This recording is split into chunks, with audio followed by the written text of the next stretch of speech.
जय श्री गोगा जी। आप सभी भक्तों को श्री झारवीर गोगा जी महाराज आप सभी भक्तों के ऊपर अपनी कृपा बनाए रखे।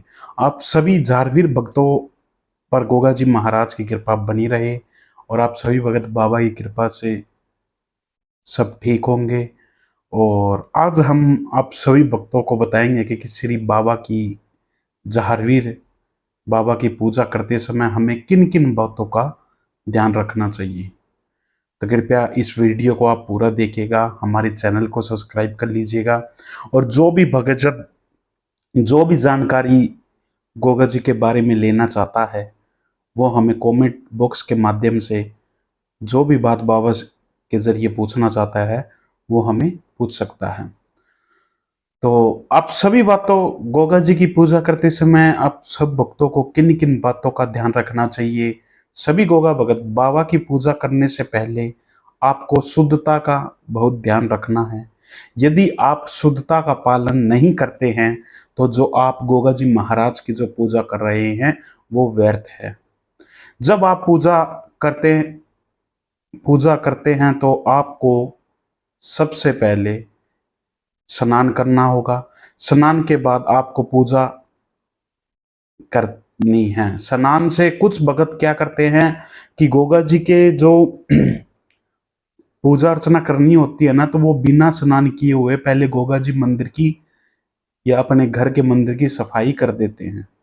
कुछ भगत है पर करते नहीं है, पर मैं बता रहा हूं कुछ भगत ये होते हैं कि स्नान से पहले ही क्या सोचते हैं कि पहले पूजा कर लेते हैं और वो पहले सफाई कर लेते हैं और फिर बाद में हम पूजा करेंगे। तो कृपया ऐसा ना करें। आप स्नान कर कर ही गोगा जी की अपने घर में हो या कहीं भी हो, आप सबसे पहले स्नान करने के बाद ही बाबा के मंदिर की सफाई करें और बाद में स्नान के बाद ही पूजा अर्चना करें।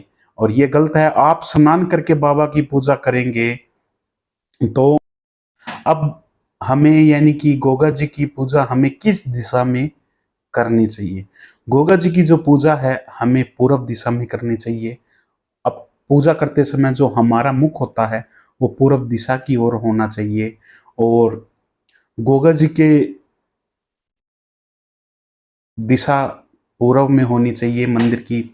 और पूर्व दिशा में यानी कि पूर्व का मतलब होता है जहाँ सूरज निकलता है। तो पूर्वी दिशा में जहाँ से सूरज निकले वहाँ बैठकर आपको गोगा जी महाराज की पूजा करनी चाहिए।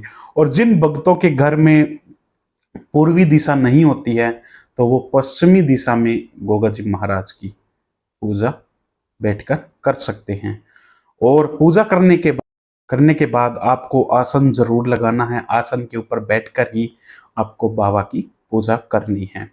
और नंबर यानी कि गोगा जी का जो मंदिर होता है वो घर की सीढ़ियों में नहीं होना चाहिए। कुछ भगत क्या करते हैं अपने घर की सीढ़ियों के नीचे बाबा का मंदिर बना लेते हैं या किसी भी देवी देवता का मंदिर बना लेते हैं। ऐसा हमें नहीं करना चाहिए क्योंकि जो जिससे हम पूजना चाहते हैं उसका मंदिर कभी भी किसी भी सीढ़ी के नीचे नहीं बनाना चाहिए। और दूसरी बात, मंदिर को आप एक ऐसी जगह बनाइए जहां साफ सुथरी जगह हो, जहां हम बैठकर बाबा का ध्यान कर सके और हमें बाबा हमारी जो भी बातें हैं वो बाबा हमारी सुन सके। अगर आप मंदिर को घर की रसोई में बनाते हो तो वहां आपको किसी नॉनवेज नहीं बढ़ना चाहिए और इसे आपको संपूर्ण फल नहीं मिलेगा। जो नकारात्मक शक्ति है वो आपको मिलेगी और बाबा की पूजा के लिए आपको अस्थायी रूप से ना तो वो आपकी पूजा है वो संपूर्ण मानी जाएगी और नकारात्मक शक्ति आपको मिलेगी। तो इसलिए बाबा का जो मंदिर होता है वो रसोई के अंदर शुद्ध शाकाहारी भोजन बने तभी वहां आप मंदिर बना सकते हैं। वरना आप जहां नॉनवेज बनता हो जिस रसोई में वहां आप बाबा का मंदिर नहीं बना सकते। अब बाबा की पूजा के लिए आपको एक छोटी सी फोटो लेनी है। फोटो ना मिले तो आपको गोगा जी महाराज की मूर्ति मिले घोड़े के ऊपर सवार, वो भी पीतल की मूर्ति होनी चाहिए, रबड़ की मूर्ति नहीं होनी चाहिए। रबड़ की मूर्ति से आप पूजा करोगे तो वो आपकी स्वीकार नहीं होगी। या तो आप मार्केट में जाकर गोगा जी की जो मूर्ति होती है, पीतल की मूर्ति होती है, पीतल की मूर्ति में भगवान विद्यमान जरूर होते हैं, या पत्थर की मूर्ति हो तो वो भी चलेगी, या फोटो से ही आप गोगा जी महाराज की पूजा कर सकते हैं। पूजा में आपको गोगा जी महाराज को फूल लगा अर्पित कर सकते हैं, और बाबा की जो माला है, माला बाबा को अर्पित कर सकते हैं। और फूल कई प्रकार के होते हैं, आप बाबा को विभिन्न प्रकार के फूलों से बाबा के चरणों में समर्पित कर सकते हैं। और फिर बाबा की आप पूजा करने के बाद फिर आपको गोगा जी के भोग में आपको हलवा, चूरमा, मिश्री का, जब गोगा जी का आप भोग लगाओ तो भोग के साथ आपको एक तुलसी का पत्ता जरूर होना चाहिए और गंगा जल साथ में होना चाहिए। इस चीज को आप रूटीन में, यानी कि आप डेली गोगा जी की पूजा करते हैं, तो गोगा जी के पूजा करने के बाद आप बाबा को जब भी भोग लगाओ तो तुलसी होना बहुत अनिवार्य है। तुलसी नहीं है तो आपका जो भोग है वो स्वीकार नहीं माना जाता, बाबा उसे भोग नहीं अर्पित करते हैं। तो आपको तुलसी के साथ ही बाबा को भोग लगाना है, आगे से आप कभी भी बाबा को भोग लगाए तो। ये हमने गोगा जी के बारे में आप सभी भक्तों को ये छोटी मोटी जो बातें बताई है, कृपया आप इसको एक बार जरूर गौर से देखिएगा इस वीडियो को, और जैसे मैंने आपको बताया है वैसे आप एक बार करके जरूर देखिएगा।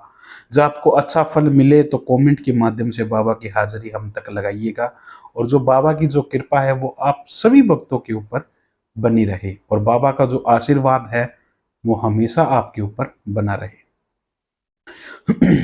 गोगा जी एक लोक देवता है, भगवान विष्णु के अवतार हैं, और जैसे हमें विष्णु की पूजा होती है वैसे ही को हमें गोगा जी महाराज की पूजा करनी होती है। और आप बाबा की पूजा करोगे तो आपको फल जरूर मिलेगा। भोग लगाइए बाबा को, बाबा को एक घी का दीपक लगाइए, और कोई गलत तरीके से आप गोगा जी महाराज की पूजा करोगे या कुछ उन्हें गलत भोग लगाओगे तो आप पाप के भागी जरूर बनोगे।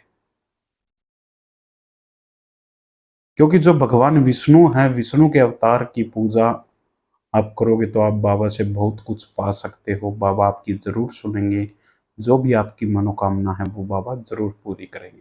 वीडियो अच्छी लगी हो, वीडियो को शेयर कीजिएगा, लाइक कीजिएगा, कमेंट के माध्यम से बाबा तक आप अपनी हाजिरी लगाइएगा, और हमारे चैनल को सब्सक्राइब कीजिएगा। जय श्री झारवीर गोगा जी महाराज की जय। बाबा आप सभी भक्तों के ऊपर अपनी कृपा बनाए रखें।